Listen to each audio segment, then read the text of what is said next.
Students in the Pine Belt area believe it's a good time to be a humanitarian. Haiti needs our help.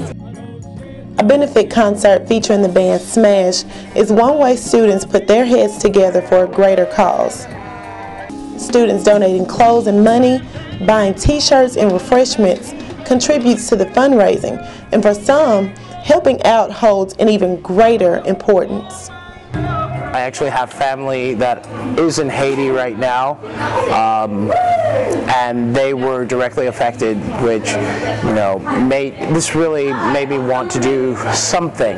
Students who organized this benefit concert were directly connected emotionally to the effects of natural disasters. We got hit from Katrina. It was from the right side, direct hit, so I know there was a 15-foot surge in my town, so I lost everything. So I know what it's like to be in their shoes. Students held candles to pay tribute to those affected by disaster and then joined together in rocking out to all the music.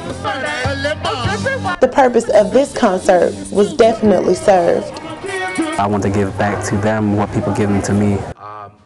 But these students aren't done. The Project Haiti Committee are selling t-shirts on their campus and planning a party for a cause. For Hub City TV, I'm Cameo King.